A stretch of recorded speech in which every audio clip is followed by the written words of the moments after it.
Tarptautinio bendradarbiavimo projektas Ekologiškas maistas ir tvarios maisto tiekimo grandinės, vykdomas vietos veiklos grupės Pajūrio kraštas, kviečia pažinti vieną labiausiai mitais apipintų maisto temų – riebalus. Riebalai yra viena iš labiausiai nesuprastų maisto medžiagų. Žmonės dažnai galvoja, jog maistas neturintis daug riebalų tai sveikas maistas. Tačiau riebalai yra būtini tavo kūnui. Galbūt vartoji margariną, avokadus, saulėgrąžų aliejų ar valgai riebią žuvį. Tačiau ir sugebėtum atsakyti, kurie iš šių produktų kenkia tavo organizmui. Kaip atskirti naudingus riebalus nuo kenksmingų? Egzistuoja gerieji ir blogieji riebalai. Prie gerųjų riebalų galima priskirti omega-3, randama riebioje žuvyje, sėklose ir riešutuose. Šie riebalai mažina uždegimą, stiprina širdį ir gerina smegenų veiklą. Monosotieji riebalai taip pat laikomi geraisiais. Juos galima rasti avokaduose ar alyvuogių aliejuje. Šie riebalai gerina cholesterolį ir skatina riebalų deginimą.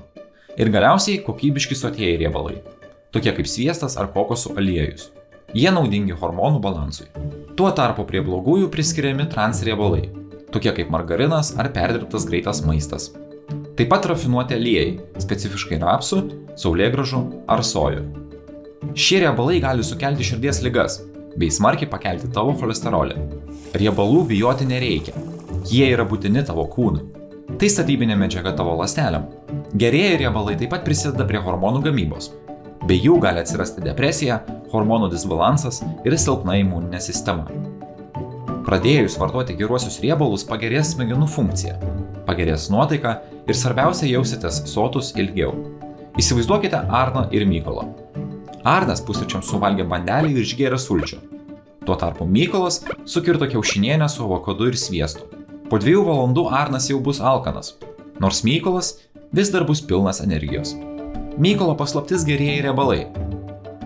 Reikia prisiminti, jog svarbiausia riebalų kokybė, ne kiekis. Valgyti kaip Mykolas paprasta, tai reikia rinktis kokybiškus riebalus. Naudok alyvuogių aliejų neapdorotą maistui, kepimui, kokosų aliejų, taukus ar sviestą. Valgyk riebę žuvis, avokadus ir riešutus. Riebalai ne priešas, o būtina mūsų mitybos dalis. Svarbiausia – žinios ir pasirinkimai. Kokie riebalai yra naudingi, kaip juos vartoti atsakingai ir kur ieškoti ekologiškų bei tvarių sprendimų. Pradėk šiandien. Keisk sveikatai kenksmingus riebalus į geruosius. Šis filmukas sukurtas įgyvendinant tarptautinį bendradarbiavimo projektą Ekologiškas maistas ir tvarios maisto tiekimo grandinės, vykdoma vietos veiklos grupės Pajūrio kraštas.